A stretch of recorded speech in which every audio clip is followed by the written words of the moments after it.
famille. Vous engagez, vous engagez la famille. Vous engagez la famille. Quand je parle de la famille, je parle ici des enfants qui vont naître au travers de vous. Quand je parle de la famille, je parle ici des fils et des filles que vous mettrez au monde. Ainsi, au nom de la jeunesse ou au nom de certains désirs de réussir ou d'autres, faites attention dans les actions que vous posez. Faites attention des lieux que vous fréquentez. Parce que la Bible même nous montre que Abraham, en payant la dîme chez Melchisedec, il a payé la dîme de Lévi. De telle en sorte que quand vous voyez pour ceux qui sont des lecteurs de la parole, quand vous ouvrez les textes dans le temps de Moïse, la tribu des Lévi n'avait plus le droit de donner la dîme. Pourquoi? Parce que Abraham avait payé la dîme dans son sein en ce qui les concerne. Je vais vous montrer certains textes qui pourront vous amener à comprendre certaines choses. Dans le monde spirituel, ce n'est pas seulement une histoire de moi, de ma vie et de ce que je fais. Si vous voulez, my God, quelle gymnastique, My my God. God. Donc, ce n'est pas seulement une histoire de ceux qui me regardent, ceux qui m'accompagnent ou ceux qui n'ont.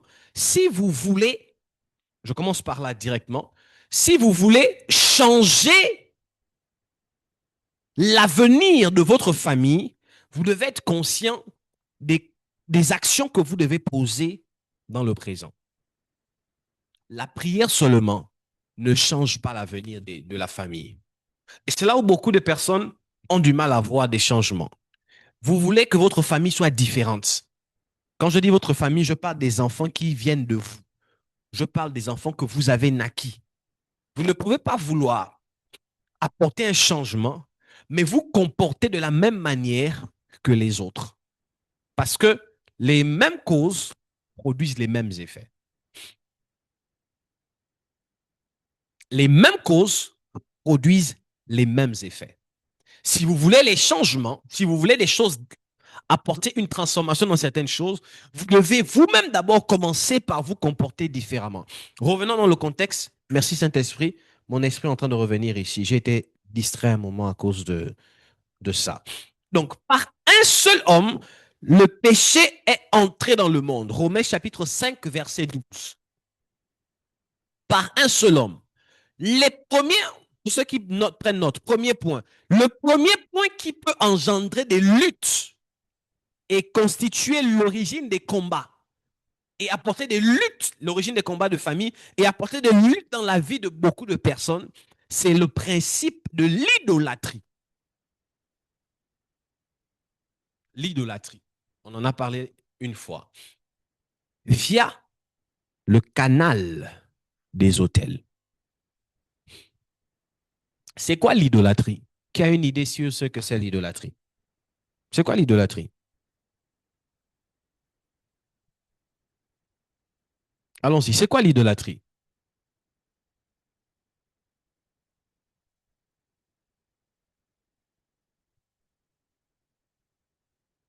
Répondez-moi. Qu'est-ce que l'idolâtrie? Bonsoir à tous. Bonsoir.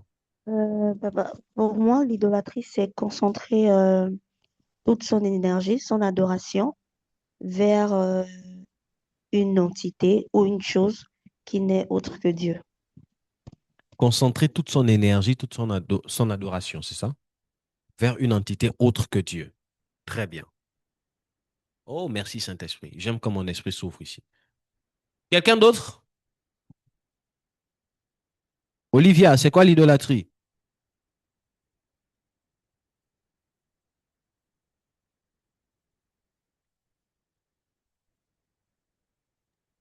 Pour moi, l'idolâtrie, c'est adorer une entité ou adorer quelqu'un ou quelque chose et la mettre au-dessus de Dieu OK. ou lui donner la place. On va sur cette base. Et ce que vous dites, c'est vrai. L'idolâtrie désigne originellement l'acte de rendre un culte ou une adoration à une idole. C'est quoi une idole?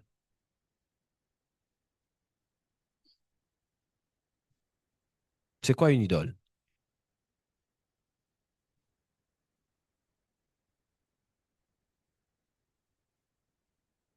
prenez la parole. C'est quoi une idole? Je vois L'idole, c'est Tatiana, une image, une statue, par exemple. Ça peut une être considéré image, comme une idole. Une statue statue, ou un objet qui peut être un considéré objet. comme... Elle est incomplète. Je ne la trouve pas. Donc, ça veut dire que ça, c'est une idole. Non, si Papa, j'adore cet objet si j'adore par exemple cet objet ou cette statue ou cette image, c'est à ce moment-là que ça devient de l'idolâtrie. D'accord. Si je Tatiana, voue une prenez la adoration parole. particulière, en fait. D'accord. Tatiana, prenez la parole. Oui, je disais, par contre, que l'idolâtrie, c'est adorer quelque chose comme si c'était un dieu, en faisant des vénérations, des cultes et tout ça, D'accord. Et c'est quoi à l'honneur de l'idole? cette chose. Et c'est quoi l'idole selon vous? L'idole,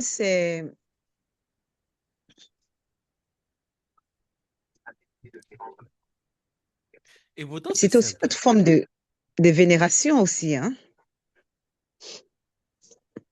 Si l'idolâtrie, C'est aussi une... c'est une forme de vénération, donner un culte à un Mhm, dieu, maintenant, c'est quoi mhm. l'idole? C'est la chose que l'on adore qui est l'idole. Simplement. Mais c'est ça? Mais c'est ça. C'est la chose que l'on adore. Maintenant, c'est quoi adorer? Ah, pas moi aussi. Olivia, tu dis quoi? Bon, Adorer. comment je peux signifier adorer? Adorer, c'est beaucoup plus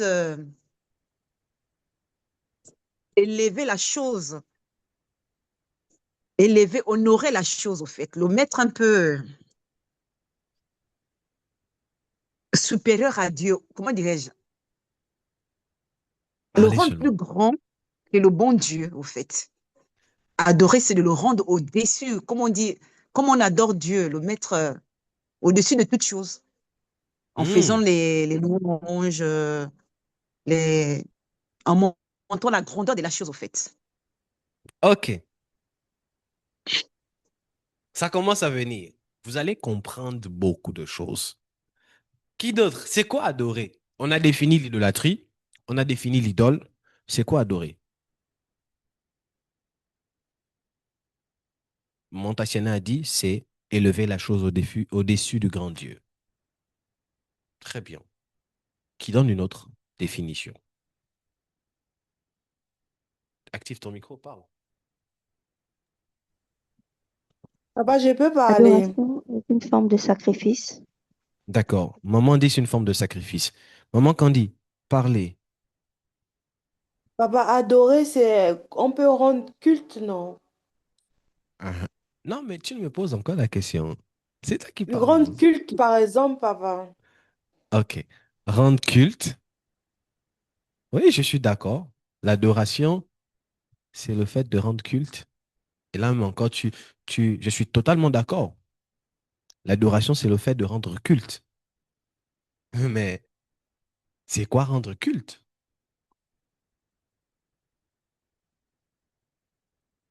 Je ne dis pas ça pour vous embrouiller. Je vais vous amener à Papa, par comprendre. exemple, donner l'amour, le respect, je sais pas, Amour, dévouement à respect, la chose. dévouement. Oui. Qui dit autre chose? Service, un truc comme ça. Sacrifice. Le Service, sacrifice. sacrifice. Ça commence à venir. Qui dit autre chose?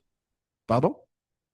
Louer la Vénération. grandeur de louer la grandeur de ce culte, de Louer ce la Dieu. grandeur de ce culte. Arrêtons-nous là. Vous avez défini c'est quoi culte, c'est quoi adoration, c'est quoi l'idolâtrie. C'est quoi? Vénérer, donner la grandeur, se sacrifier. Les mots que vous avez dit là. Servir, tout ça.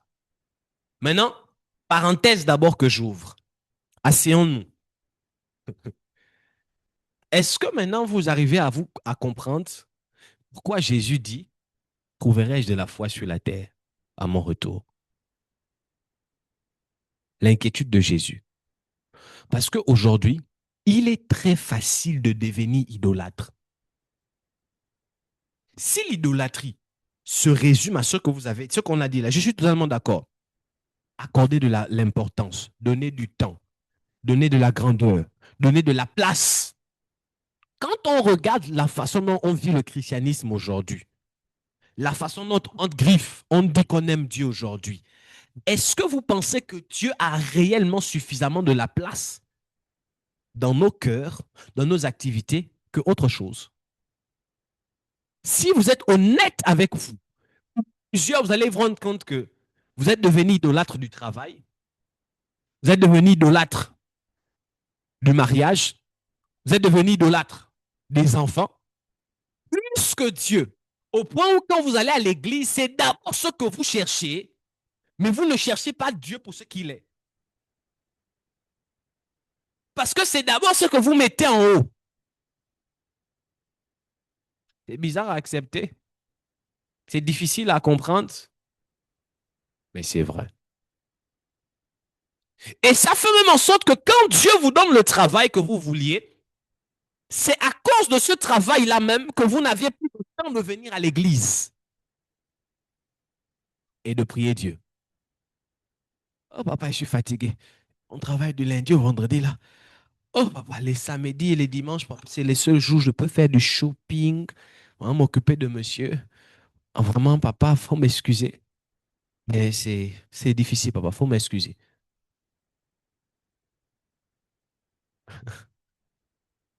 Allez-y réfléchir. Chacun doit réfléchir sur réellement son intimité avec Dieu. Je ferme cette parenthèse et je reviens maintenant dans notre contexte. Je voulais juste attirer votre attention. C'est très subtil, hein, l'adoration. Dieu dit, ce peuple m'honore des lèvres, mais leur cœur est éloigné de moi. Il est écrit, garde ton cœur plus que toute autre chose, car c'est de lui que te viennent les sources de la vie. Donc, si dans ton cœur, le travail, le mariage, les voyages, les enfants ont plus de prépondérance, ont plus d'espace que le Dieu que tu dis servir et aimer, excuse-moi, tu es un idolâtre.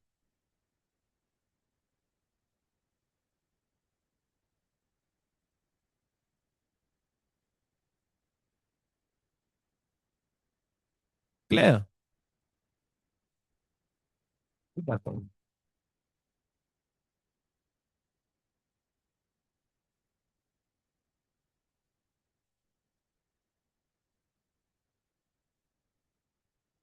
Vous me comprenez?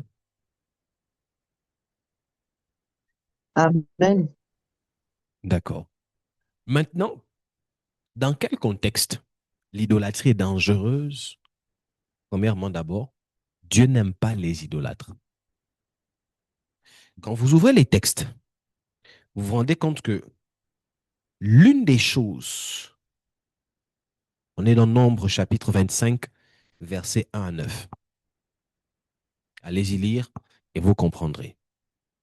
Israël demeura à Sittim. Le peuple commença à se livrer à la débauche avec les filles de Moab. Elles invitèrent le peuple au sacrifice de leur Dieu. Israël est rentré dans les sacrifices liés aux dieux étrangers. Et qu'est-ce qui se passe? Et quand vous suivez le texte plus loin, vous allez vous rendre compte que la colère de Dieu est descendue et non seulement Dieu est en colère, une plaie a frappé Israël. 24 000 personnes sont mortes à cause de l'idolâtrie. Maintenant, qu'est-ce qui se passe? Nous sommes nés dans des familles qui sont des natures idolâtres. Moi, particulièrement, quand je regarde ma famille, mon père, je le laisse. Mon père, du côté de mon père, c'est-à-dire dans la lignée de mon père, son père, qui est mon grand-père, ne connaissait pas Jésus. Lui, c'était le... Chez les Nzébi, là, c'est quoi, chérie? Non, pas... Non. Il y avait des griots là-dedans. L'initiation chez les Nzébi, là, c'est quoi? Le Njobi. Non, le Bouti, ce n'est pas chez nous. Je pense que c'était le Njobi. Pour ceux qui connaissent, il faut me dire. Lui, il était initié en ça. C'est le Joby, papa. D'accord. Donc, lui, il était initié en ça. Grand sorcier. Du côté de ma maman, là-bas aussi, il y avait les choses. Et il y a des choses. Donc, dans ma lignée, on n'a pas connu Dieu. Nous, les Africains, nous sommes des natures. Si on... Your phone, babe. Nous sommes des natures. Oui, c'est le Njobi. Nous sommes de nature des idolâtres. Donc, qui dit que nous sommes des idolâtres, ça veut dire que de nature, on n'appartient pas à Jésus. Comprenez-moi bien, je suis en train de vous emmener quelque part. Vous allez comprendre l'origine des choses. Maintenant, qu'est-ce qui se passe? Moi, je suis père. Je suis un père et je me dis, je ne connais pas Jésus. Je ne connais pas Jésus. Moi, je connais les ancêtres. Moi, je connais le Njobi. Moi, je ne connais pas Dieu. Je connais les ancêtres. Parce que vous devez comprendre, quand on fouille l'histoire des traditions africaines, on adorait déjà Dieu. Parmi les divinités africaines, il faudrait que je fasse attention à ce que je vais dire.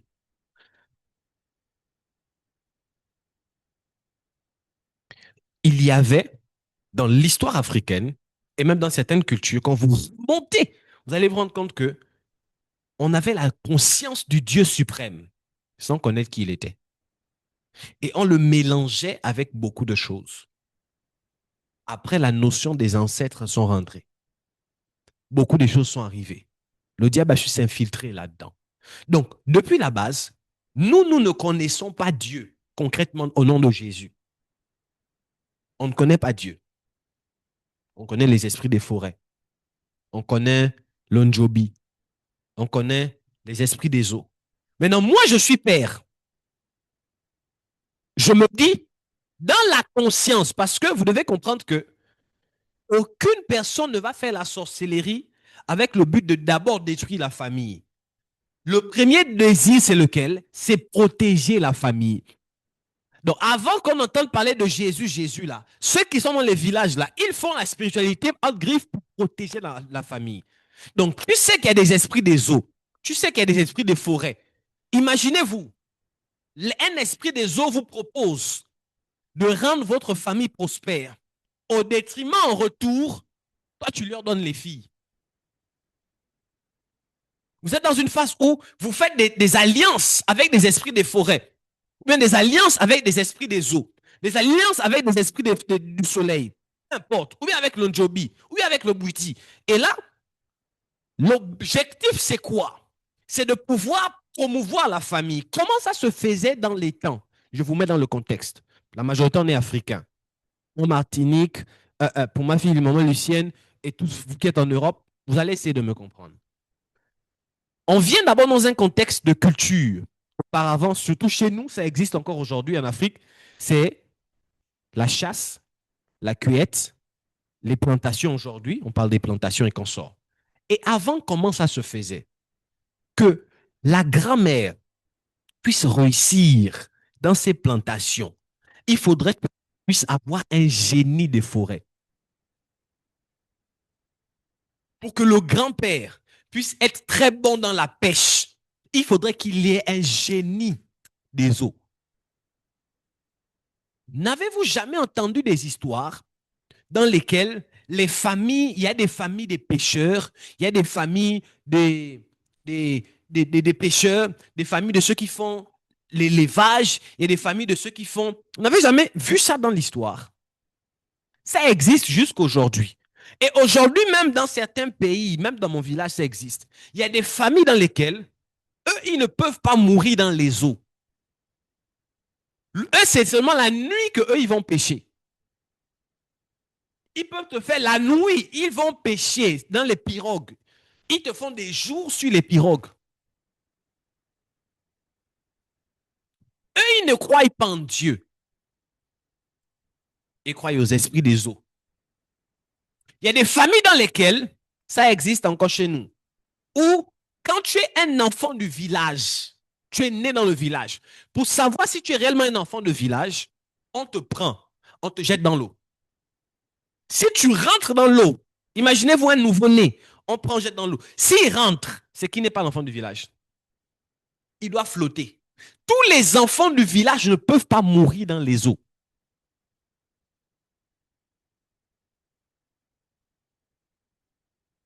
La question maintenant qu'on va se poser, c'est prophète, comment c'est possible? Ce n'est possible que par le facteur de l'idolâtrie. Et c'est le facteur de l'idolâtrie qui entraîne des restrictions. Donc vous allez voir les familles, chez nous, on ne mange pas le serpent. Chez nous, on ne mange pas l'éléphant. Chez nous, on ne mange pas, je vais prendre la panthère. La question, c'est pourquoi? C'est parce que l'esprit qui gouverne dans la famille a pour forme celui de la panthère. Ou l'idolâtrie de la famille a pour représentation physique l'animal qu'on appelle la panthère ou l'éléphant. J'espère que je ne vous perds pas. Est-ce que c'est clair? Est-ce que vous êtes avec moi? Si c'est clair, dites-moi. Amen, amen, J'essaie de amen. vous emmener quelque Amen. part. D'accord. Donc, on commence par Amen. l'idolâtrie. Dans le souci de vouloir faire prospérer une famille, un homme s'est levé. Et ça a été le cas dans vos familles. Et il est parti tisser alliance avec soit un esprit de forêt, soit un génie, soit un esprit des eaux, soit peu importe ce que vous voulez, pour que la famille puisse progresser. Et du temps de son vivant, il y avait des clauses pour ça. C'est-à-dire, le génie va te faire réussir. Le génie va te faire gagner beaucoup de poissons. Le génie va faire prospérer tes plantations. Mais en retour, tu dois, par exemple, donner des moutons une fois par année. Ou bien en retour, tu vas, par exemple, donner tes filles. Ou bien en retour, tes filles ne devront jamais se marier. Ou bien en retour, tes fils. Il y a toujours une contrepartie. Maintenant, le problème, c'est lequel? C'est que tant que celui qui est parti contracter ce contrat est vivant, il respectera les clauses. Et vous allez voir comment la famille va réussir. La famille va réussir. La famille va réussir. La famille va aller très loin. Parce qu'il y a une personne dans le secret que l'on appelle un sacrificateur. C'est lui qui paye le prix pour la famille. Maintenant, le jour où il meurt, il est censé donner le relais à quelqu'un d'autre, à qui il enseigne ces choses, à qui il révèle ses vérités. Parfois, c'est la femme qui reste avec. Parfois, c'est le fils premier-né. Parfois, c'est l'une des personnes de la famille qui reste avec et qui a pour objectif de continuer à cultiver, à entretenir ça. Erreur. Erreur. Il est mort, mais il n'a pas su transmettre ça à quelqu'un. Ça fait en sorte que il va arriver maintenant que l'entité là va se révolter parce qu'elle n'a pas été nourrie. L'alliance n'a pas été respectée. Et quand elle se révolte, elle vient maintenant pour ramasser tout sur son territoire. C'est ce qui cause parfois des dégâts. Maintenant, je ne vais pas rentrer dans ça. Je rentre dans un autre pan, parce que si je rentre dans ça, ça va encore être une autre explication. Donc, tu viens d'une famille d'idolâtres, dans laquelle on ne connaissait pas Jésus, où on a connu Jésus à partir de ton grand-père ou ton arrière-grand-père. Donc, tu viens d'une famille d'abord idolâtre. Il y a des autels dans ta famille. Il y a des alliances dans ta famille qui ne sont pas établies en l'honneur de Dieu, du vrai Dieu, mais qui sont établies en l'honneur des idolâtries. Donc, quand toi, tu arrives, tu acceptes Dieu, tu donnes ta vie à Dieu, il y a là ce que l'on appelle la présence d'un esprit étranger. À cause de toi, tu as fait entrer dans la famille une divinité qui est étrangère aux croyances de la famille. C'est ce qui fait en sorte que beaucoup de chrétiens maintenant ont des problèmes après leur conversion. Parce que ils ont fait entrer Dieu dans une famille qui ne connaissait pas Dieu. Donc, les entités qui sont là dans la famille, les gardiens qui gardent ces entités-là, les sorciers qui préservent le background, le patrimoine culturel de la famille, ne vont jamais accepter que tu puisses prendre un pan qui est différent. Et c'est là où beaucoup de combats commencent. Et c'est là où parfois beaucoup de luttes aussi commencent dans la vie de beaucoup de chrétiens. Pourquoi? Parce qu'il va commencer maintenant à avoir des combats entre le Dieu auquel tu crois et les entités en qui tu appartiens qui ne voudront pas te laisser partir. Ça donne sens ce que j'ai dit? Are you there, babe? Est-ce que ça donne sens ce que j'ai dit? Are you with me? Est-ce que vous êtes avec moi là? Est-ce que ça donne sens ce que je dis? OK. My God. 1, 2. Mon micro ne passe pas ici. Est-ce qu'on m'entend? 1, 2. OK. Est-ce que tout le monde m'entend? Est-ce que tout le monde me reçoit? Amen. Oui, papa, on vous entend. Je vous Amen, explique. amen, amen. Je prends vraiment mon temps. Je vous explique comment ça fonctionne. Je vous explique comment ça fonctionne. Et il y a beaucoup de cas que l'on peut prendre. Si on était en présentiel, j'allais illustrer ça. On allait créer un scénario pour illustrer ça. Vous auriez compris très facilement. Donc là, je suis obligé de vous expliquer ça comme ça. Ça, c'est un exemple que j'ai eu à prendre. Autre exemple. Là, j'ai pris un exemple de quelqu'un qui va se convertir à Jésus. Mais il peut avoir même un exemple de quelqu'un qui n'est même pas converti à Jésus, mais qui vit des difficultés aussi. Ça, c'est aussi un autre cas. Comme je parle aux chrétiens, je vais vous en parler ici. Autre chose. J'ai rencontré des familles dans lesquelles il avait été dit que personne ne va se marier ou personne ne va dépasser une certaine classe, 4e, 5e, terminale. Ça a été dit. Et j'ai rencontré des gens comme ça. Et quand on libère une telle parole, ce sont des entités qui ont pour objectif de veiller à ce que la parole-là s'accomplisse. Le jour où maintenant, toi, tu veux te marier, il y a problème. Ce sera une lutte. Parce que ces esprits-là, je me souviens, OK, pour ceux qui se souviennent du témoignage de Maman Candy, une fois je parlais ici, et j'avais dit à Maman Candy que je vois comment la terre du Gabon, je crois, crie, en ce qui la concerne, la réclame.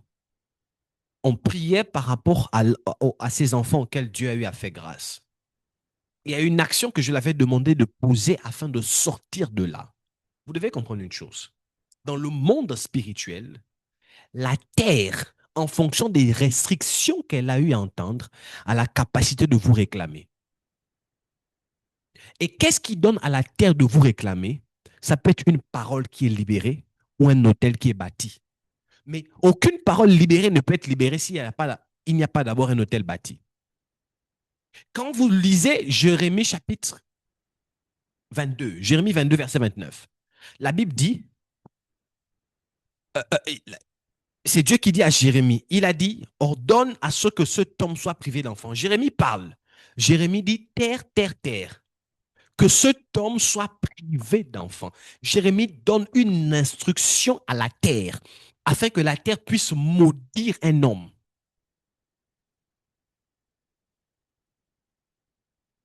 Vous me comprenez? Amen. Oh, je ne vous ressens pas. Est-ce que vous me comprenez? Amen, amen, amen. Ne soyez pas pressés. Amen. J'ai envie de vous enseigner. Ne dormez pas. J'ai envie de vous parler des choses. J'ai envie de vous enseigner. L'autel que l'on bâtit, parce que là, je vous parle sur le principe de l'autel. L'autel que l'on bâtit obéit à la voix de celui qui parle, de celui qui a bâti l'autel. Et quiconque veut avoir une foi qui porte sur la terre doit bâtir des hôtels. Les combats de famille proviennent d'abord des hôtels. Et toute famille a des hôtels bâtis. Donc là où toi tu es là, avant que tu ne naisses, dans certains domaines, il y a des hôtels qui ont eu à être bâtis afin de restreindre certains champs de la famille, afin de restreindre certaines personnes de la famille. C'est la raison pour laquelle, quand vous voulez réussir sur la terre, composez avec des hôtels. L'hôtel vous donne une voie. L'hôtel permet à la terre de veiller à ce que vous puissiez accomplir ce que vous voulez accomplir. Oh, vous devez me comprendre. Vous devez me comprendre. Vous devez me comprendre. Et il y a ce qu'on appelle des hôtels de famille, dans lesquels toute la famille est à l'intérieur. Des hôtels de famille, tout le monde est dans les, tout le monde est dedans. Tout le monde est dedans. Il suffit juste de regarder le comportement de tout le monde. Vous allez voir que chacun, les familles prennent des comportements un peu étranges. Les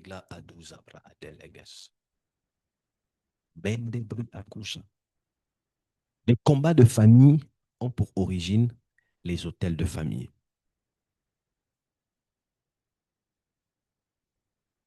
Premier point. Premier point. Les combats de famille ont pour origine les consécrations de famille.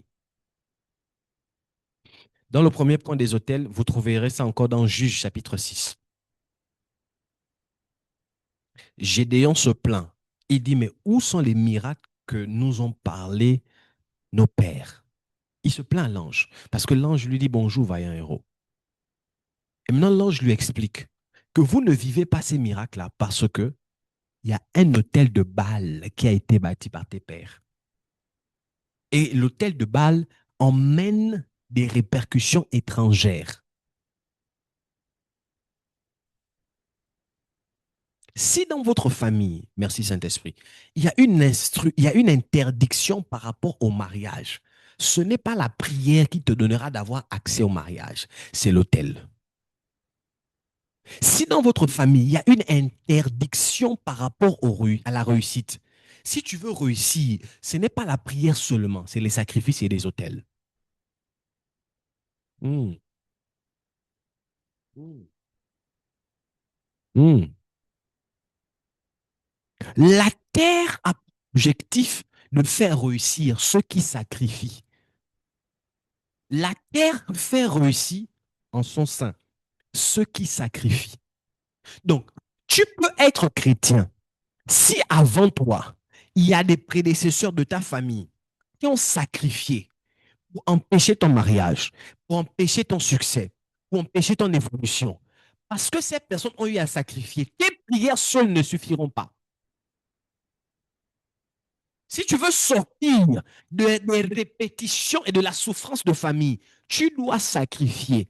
Il n'y a aucune ascension dans aucun monde qui se fait sans sacrifice. Aucun. Aucune ascension. Sorry. Vous devez sacrifier. Le point culminant de la spiritualité commence par la notion du sacrifice.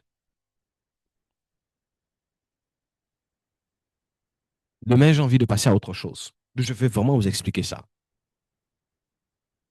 Vous voyez combien de fois la substance, elle est grande et on peut prendre tellement de points. Et maman, quand dit, elle a des témoignages ici, maman, il y a beaucoup de personnes qui ont des témoignages ici dans ce sens.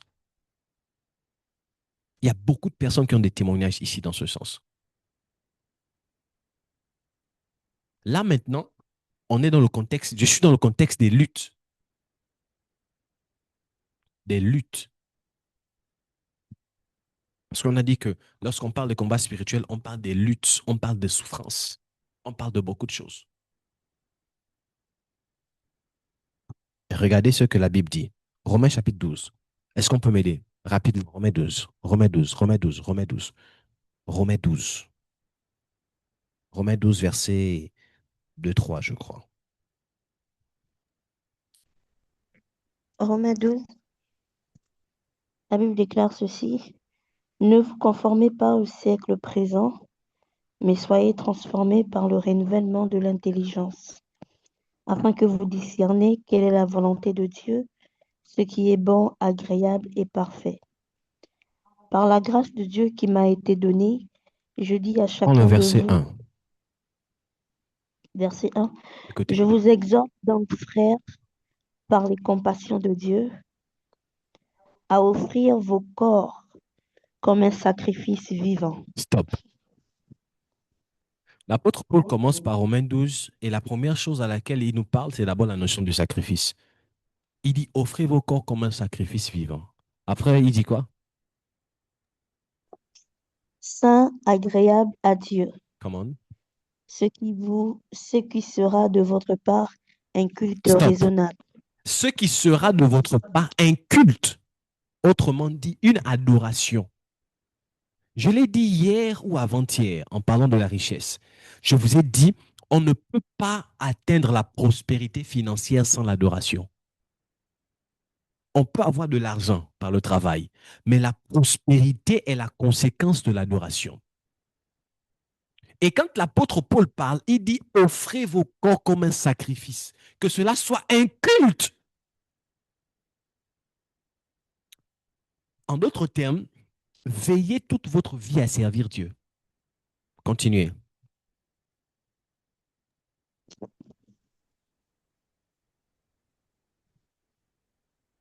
Verset 2.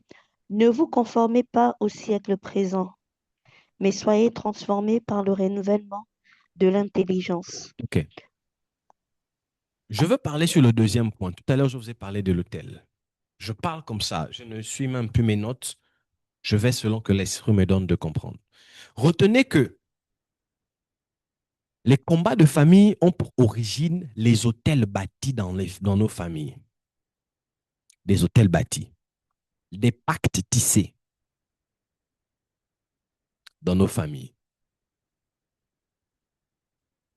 Et ces autels-là, ou ces pactes-là, donnent droit aux esprits d'agir dans nos vies.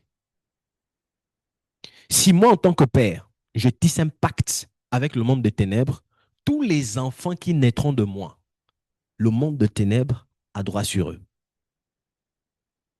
C'est ce que je veux que vous compreniez. Donc, eux, quand ils vont naître, automatiquement, ils sont dans des combats déjà compliqués. Donc, vous qui êtes maman là, vous qui êtes papa là, vous qui êtes des jeunes là, qui avez des pères, des grands-mères et une lignée avant vous, la question que vous devez vous poser, c'est quels sont les autels qu'ont bâti mes prédécesseurs?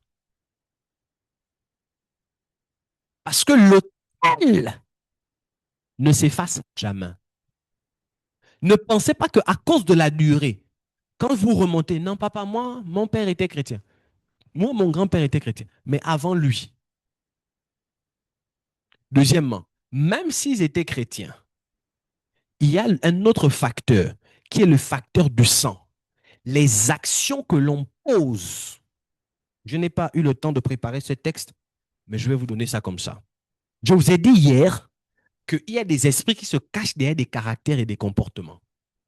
Toute action ouvre, écoutez, toute action que vous posez ouvre des portes à des esprits ou ferme des portes à des esprits. Oui. Donc, vous devez être spirituel quand vous faites des choses. Les actions que vous posez, soit donnent accès, soit ferment l'accès à des esprits. Regardez ce qui se passe. Ça s'est passé même avec, je crois, Isaac. Je crois Isaac ou Jacob. Ça s'est passé encore avec les enfants de Jacob. Le contexte va me venir. Mais je vous prends d'abord le contexte de David. David est de la tribu de Juda, n'est-ce pas? David est de la tribu de Juda. David prend la femme de Uri. qui est la mère de Salomon. Parce que David a pris la femme d'Uri. Quand vous suivez le texte, que l'on m'aide à trouver ce texte-là, quand vous suivez le texte, le seul péché de David a ouvert une porte au monde de ténèbres. Ça a fait en sorte qu'il a ajouté au trône, dans son trône, un esprit qui est venu déranger des choses plus tard. Quand vous suivez la lecture plus tard, la Bible dit que Uri, David aussi, l'un de ses fils, a voulu monter sur le trône par force. Quand vous ouvrez plus loin, vous vous rendez compte que David aussi, il avait une fille qu'on appelait ici, c'est Tamar, quelque chose comme ça. Et il avait un fils qui était amoureux de sa propre sœur. Et il a violé sa propre sœur. Toutes ces abominations-là et ces choses-là sont rentrées dans la vie de David parce que David a pris de force la femme de Uri, qui était un homme intègre. Uri était intègre. Il aimait Dieu et il servait son roi. Mais le roi a comme voulu abuser de son pouvoir sur Uri. Et ça s'est répercuté. Vous voyez, le père fait une erreur, mais les enfants en payent le prix. Un frère s'élève comme ça, il se souvient que sa soeur lui plaît. Au point où il désire sa soeur sexuellement, il viole sa soeur. C'est dans votre Bible. Un fils se lève comme ça, il couche avec les concubines de son père David. Uniquement. Mais qu'est-ce qui a fait en sorte que ça puisse se faire? C'est l'action que David a faite. Une erreur que David a eu à poser, malgré le fait qu'il était l'homme selon le cœur de Dieu, a ouvert pour les générations qui sont venues après lui une avalanche de catastrophes. D'où je dis, quand vous faites des choses, faites très attention. Faites très attention. Faites très attention. Vous permettez que je vous parle? Non, est-ce que je peux vous parler? Est-ce que vous apprenez quelque chose ici? Vous avez appris quelque chose de nouveau? Amen. Amen. Ce que je suis en train de vous dire est d'une importance capitale. Vous maintenant, aujourd'hui qui êtes là, devez être conscient que vos actions ouvriront des portes, d'abord pour vous, ou les fermeront, ou ouvriront les portes pour les destiner après vous. Je vais chuter ici à cause du temps. La question maintenant, c'est encouragez-moi et dites-moi, prophète, donne-nous la solution. Prophète, donne-lui la Prophète, solution. donne la solution. Oui. Non, encouragez-moi bien, sinon je n'ai pas le pain. Prophète, donne la solution. Oh, on est fatigué. Trouvez la solution à ce problème. Ce que je vais dire aujourd'hui, je prie que Dieu vous donne la grâce de comprendre ça. C'est trop fort. Et dans le découpage, ne découpez pas ça. Cette partie-là, ne la découpez pas. Parce que je n'ai pas envie que ça crée des choses un peu compliquées sur Internet.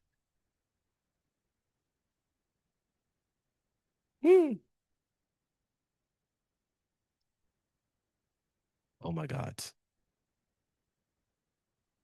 OK. Écoutez ce que je vais vous dire.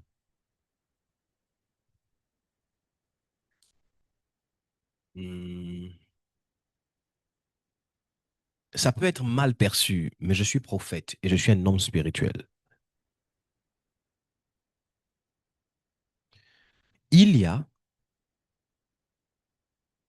Vous devez préserver les générations à venir.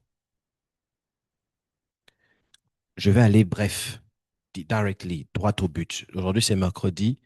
Il nous reste vendredi, samedi, dimanche. Jeudi, vendredi, samedi, dimanche. Demain, peut-être on va prendre encore un autre angle. Et je crois peut-être que demain, je vous donnerai des prières et des actions prophétiques peut-être à faire selon l'inspiration de Dieu. Mais je vais chuter ici ce soir. Je ne sais pas comment vous allez percevoir ça, mais j'assume ce que je dis. Et les hommes spirituels comprendront. Quand une femme va coucher avec un homme, je vous pose une question. Quand une femme va coucher avec un homme, elle tombe enceinte. Quand elle vient dire, Seigneur, pardonne-moi parce que j'ai couché, Dieu pardonne ou il ne pardonne pas? Question.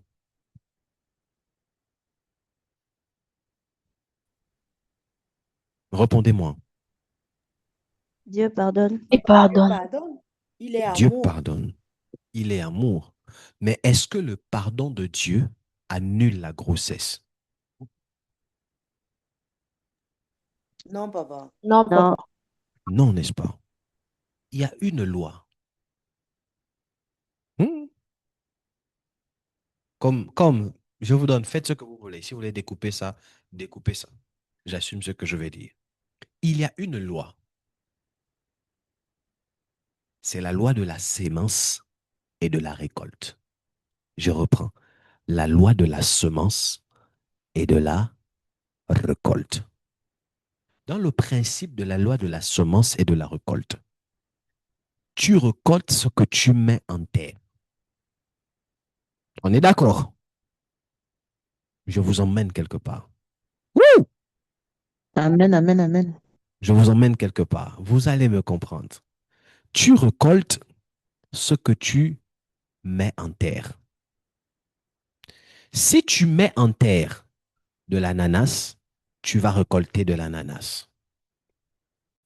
Maintenant, dans le monde spirituel aussi, ça existe. Quand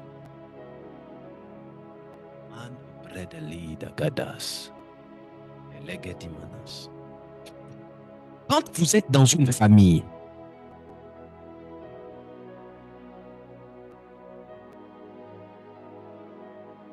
quand vous êtes dans une famille, ma femme ici, elle a hâte, elle me dit, papa, avance seulement.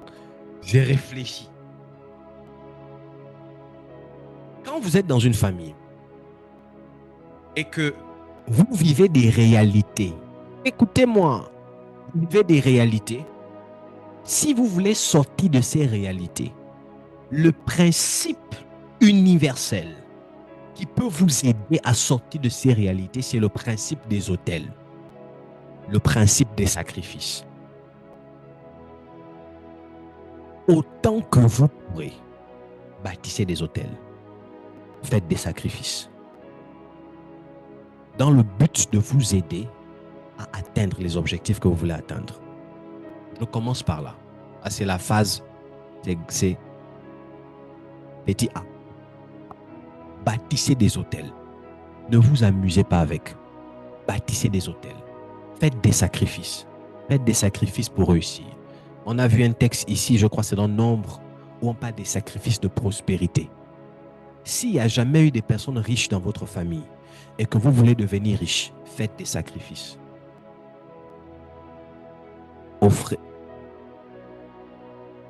Offrez des sacrifices. Quand je parle des sacrifices, je vous donne deux genres. Faites des sacrifices financiers, faites des sacrifices naturels. Soyez mystique. C'est-à-dire par moment, faites des repas.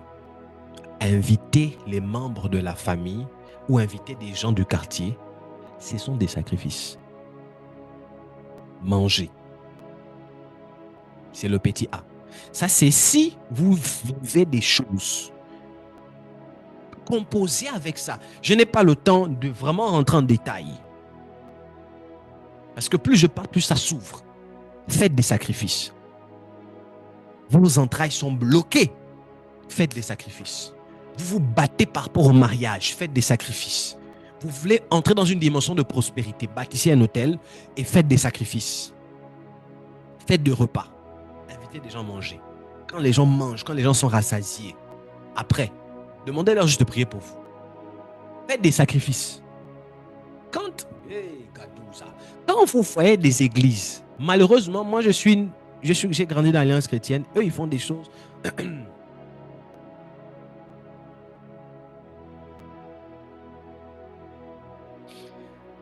faudrait que je sois sage dans ce que je vais dire. Il y a des églises qui font des choses sans comprendre certaines choses. Les agapés que vous voyez dans les églises, on dit agapés là. En réalité, ce sont des sacrifices. Dans les sacrifices, il y a plusieurs genres. Quand vous ouvrez des textes, il y a plusieurs genres. Parmi lesquels il y a des sacrifices que l'on offre lors des cérémonies. On établit des repas. Et des gens viennent manger. Quand vous voulez réussir, parfois avec le peu de moyens que vous avez, faites des repas. Et invitez des gens à manger. Allez-y voir votre sacrificateur. Bâtissez des hôtels. Premièrement. Deuxièmement, ça c'est pour des hôtels et des alliances qui ont été contractées avant vous. C'est une loi universelle. Il peut y avoir des exceptions à cause de certains cas spécifiques. Mais, ça c'est une loi générale. Type B. Et c'est là où c'est un peu complexe ce que je vais dire. Quand vous avez eu à faire des erreurs dans la vie, vous avez demandé à Dieu pardon. Quand je dis erreur, comprenez ça comme vous voulez. Vous avez fait des erreurs. Vous avez demandé à Dieu pardon. Pour éviter que ces erreurs-là se transmettent à la génération après vous, faites des sacrifices.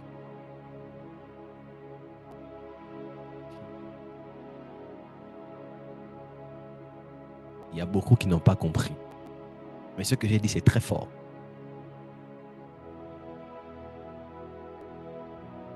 Alléluia.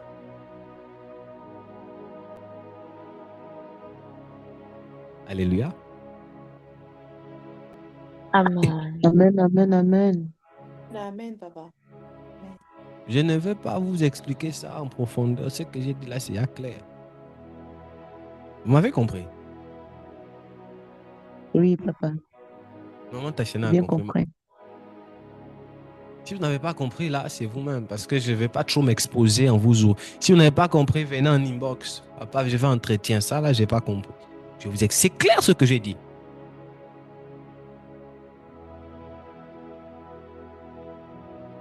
Je n'encourage pas les bêtises. Je n'encourage pas des bêtises. Mais parfois, quand David a pris la femme d'Uri, son prophète, c'était Nathan. Il n'avait pas prophète Asaph Emel. S'il avait prophète Asaph Emel, j'allais lui dire, va te repentir. Il s'est repenti ce qu'il avait à faire. Il a prié, il n'a pas mangé durant toute la nuit. Après, je lui ai dit, va offrir des sacrifices de repentance afin d'empêcher à ce que l'action que tu as eu à commettre en prenant la femme d'un homme juste par force puisse se répercuter sur tes enfants. J'allais lui dire, va offrir des sacrifices. Oh, je vous parle de la spiritualité. Ce que je dis, c'est profond. Il arrive parfois où on vient à commettre des choses qui ne sont pas bien. On commet des erreurs, on a commis des erreurs. Mais parfois, parfois pour préserver, je parle ici, mon esprit est en train de monter, pour préserver les innocents à venir.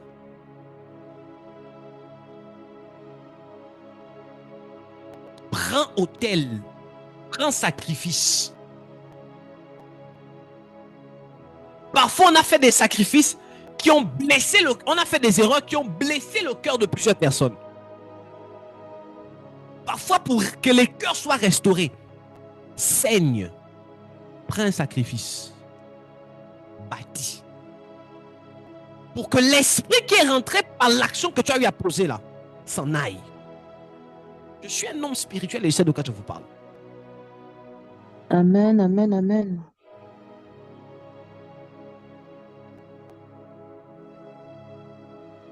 Qu'est-ce qui se passe dans le règne spirituel? Je vous ai dit qu'on récolte ce que l'on sème. C'est la loi de la sémence et de la récolte. Donc, quand tu as commis une action par erreur, quand tu as commis une action par erreur, quand tu as commis une action par erreur, tu as ouvert une porte dans laquelle certains esprits sont rentrés. Les mauvais esprits sont rentrés. en fonction de l'action que tu as eu à poser. Quand tu dis pardon à Dieu, Dieu te pardonne pour l'action. Il pardonne ton péché.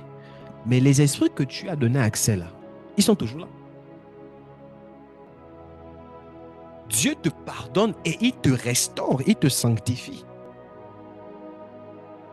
Mais tu as ouvert une porte qui, malgré le fait que tu es sanctifié, la porte, elle est toujours ouverte.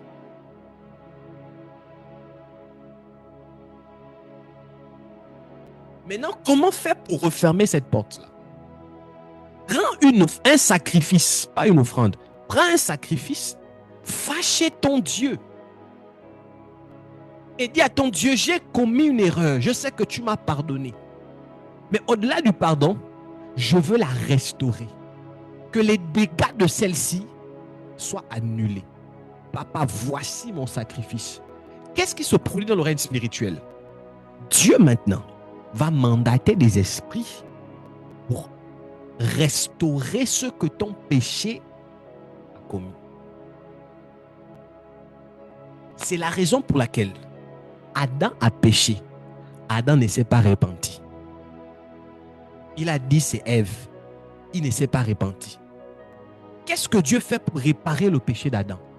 Il prend sacrifice, il offre Jésus. Oh, c'est très clair ce que j'ai eu à dire. C'est une loi spirituelle que tous les sortes spirituels connaissent. Alléluia. Amen. Amen. Alléluia. Amen. Amen. Amen. Oh, alléluia. Vous êtes fatigué? Amen. Amen. Que Dieu nous aide. Que Dieu nous aide. Je prie dans le nom de Jésus. Que le Dieu d'ITS nous donne la capacité de comprendre ces choses, de les vivre et de les appliquer. Au nom de Jésus. Amen. Amen. Par la grâce de Dieu, vous allez retrouver Amen. cet enseignement sur YouTube. On va se passer des annonces. On se voit demain. Et demain à la même heure. Demain, c'est jeudi. On se voit demain. Demain, je souhaiterais prendre la parole un peu plus tôt. J'ai des choses. Je vais revenir sur certaines choses. Si vous avez des questions, notez-les. Demain, j'aimerais les répondre.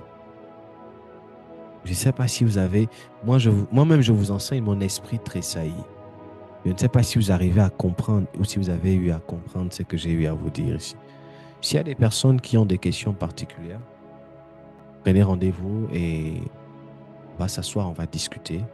S'il y a des questions très particulières ou il y a des cas particuliers par rapport à ce par quoi vous passez et vous voulez me faire part de ça afin que je vous aide à prier, je suis disponible toute cette semaine.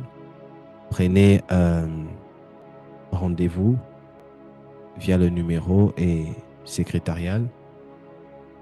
Est-ce qu'on peut mettre le numéro secrétarial et l'affiche en...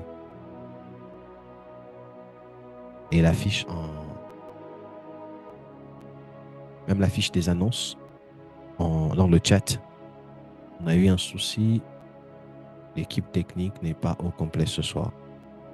Donc, je prendrai le soin de discuter avec vous et de vous aider dans la prière. Retenez tout ce qui a été dit. Le monde spirituel est un monde concret. Il n'est pas un monde émotif. C'est un monde concret. C'est un monde qui respecte les principes. Et ma prière, c'est que, au sortir de ce soir, vous puissiez davantage comprendre ces choses. Dans le nom de Jésus. Au nom de Jésus. Amen.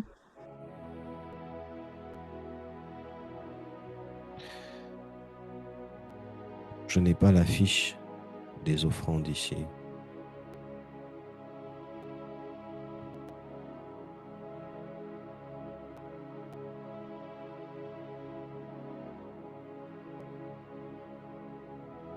envoyez vos offrandes aux différents canaux de l'Église.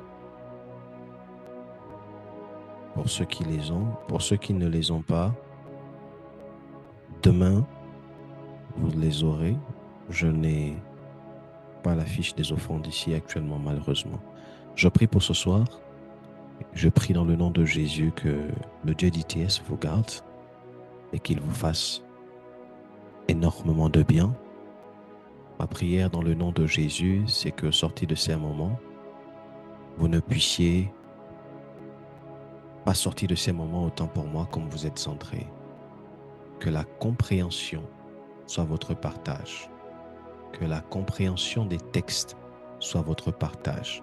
Que ce que vous ne compreniez pas s'ouvre maintenant à vous dans le nom de Jésus. Je prie Elohim qu'au sortir de ce soir, au travers les enseignements qui ont été donnés ici, que ton peuple comprenne, que ton peuple comprenne, que ton peuple comprenne, que la spiritualité en Christ Jésus vous reçoit davantage plus concret, plus palpable, plus précise dans le nom de Jésus-Christ. Que tout ce qui était inconnu devient connu, que tout ce qui était invisible devient visible dans le nom de Jésus-Christ. Que l'honneur et la gloire te reviennent. Ainsi j'ai prié. Amen. Ayez, voici la fiche des offrandes. Amen. Pour demain, si vous avez la possibilité d'avoir du miel, demain, si vous êtes là et vous sentez que votre vie est dure, c'est difficile, achetez du miel demain, c'est jeudi. Je vais vous donner une instruction pour le vendredi et le samedi.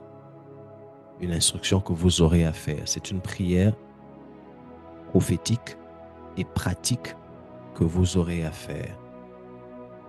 Donc, pour ceux-là qui sentent que leur vie est dure, vous sentez que c'est compliqué, vous forcez avec certaines choses, achetez du miel et je vais vous dire comment vous devez prier. Et cette prière-là, vous pourrez la faire même pendant 3 mois, 6 mois, durant l'année. Vous pouvez la faire chaque matin. Et vous allez commencer à voir des choses. Demain, je vais vous expliquer la spiritualité et les pratiques que vous pourrez faire. Si vous posez les bonnes questions aussi, vous aurez des bonnes réponses. Que Dieu vous bénisse. Shalom à tous.